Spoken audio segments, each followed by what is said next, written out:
Hey guys, welcome to the video. So I just wanted to give a short piece of commentary on an event that's been taking place over the last couple of days.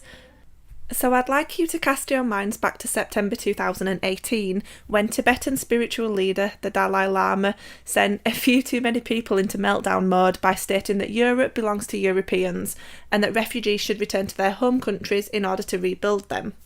It was a fantastic quote because usually when people such as myself, or perhaps you the viewer, say things like this, we're called a racist or a Nazi or a white supremacist. But the Dalai Lama, he's a very wise, much respected man who has dedicated his life towards helping humanity. He even won the Nobel Peace Prize in 1989 for being a Buddhist advocate for peace and freedom. And here he is, saying that Europe belongs to Europeans. There were quite a few progressive left-wing types on social media who seemed to tie themselves in knots while trying to string together a response. I actually saw some of them calling him a white supremacist, but the majority of people that I saw seemed to respond by saying, the Dalai Lama seems like a reasonable guy, maybe that's a reasonable suggestion too. Despite this, I'm led to believe that the BBC were clearly not happy with what the Dalai Lama had said due to the fact that they chose not to report on it at all. The only article they did publish during his European tour of 2018 was an article about him meeting some alleged victims of abuse which had been carried out by former or current Buddhist teachers. Now let's flash forward to the present day. This week, the Dalai Lama was interviewed by BBC correspondent, and I apologise if I'm pronouncing this incorrectly, Rajini Vaidyanathan, who couldn't wait to quiz him on his previous controversial comments. I'll play the clip now. The campaign to leave the European Union used one of your quotes in their posters. It said, the goal should be that migrants return and help rebuild their countries. You have to be practical. It's impossible for everyone to come. The European country should take these refugees and give them education and training, and then aiming is return to their own land.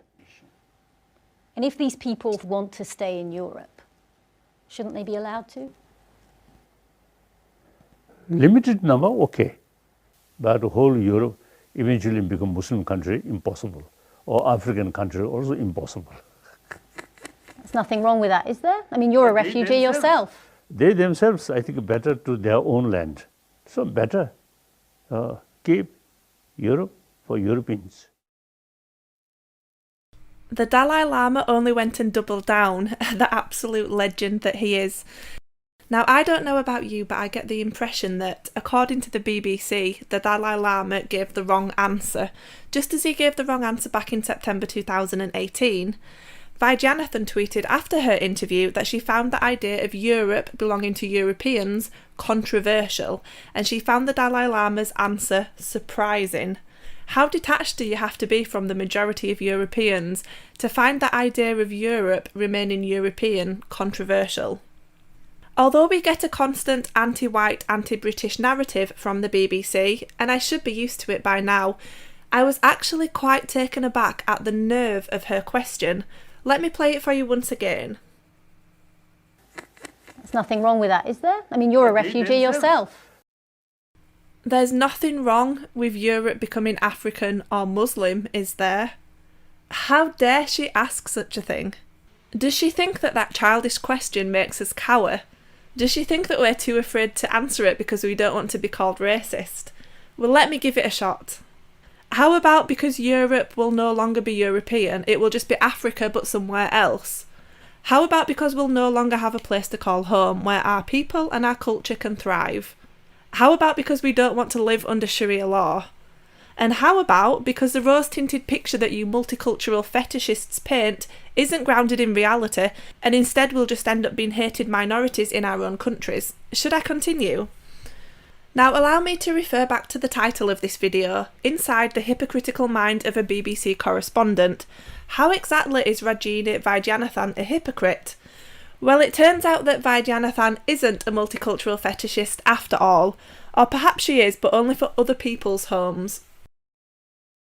Vaidyanathan wrote an article for the BBC in 2011 called Why I Came Home to India, in which she revealed that even though she was born in Milton Keynes in England, she always felt a strong connection to India and its culture and customs.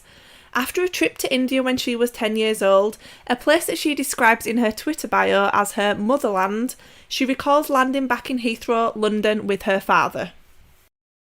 I recall landing back at Heathrow holding my dad's hand as we walked through immigration.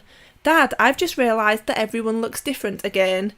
He laughed, but the naive realisation that I also belonged somewhere else, a place where everyone had the same skin tone and cultural mannerisms, continued to bug me. This realisation bugged Vaidyanathan so much that she chose to move to India. What was it about a piece of land 4,500 miles away that she considered home? Well, of course, it was the people and the culture, the history, the language, the customs and the traditions. How would Vaidyanathan feel if I'd have said to her, "What's wrong with India becoming African or Muslim?"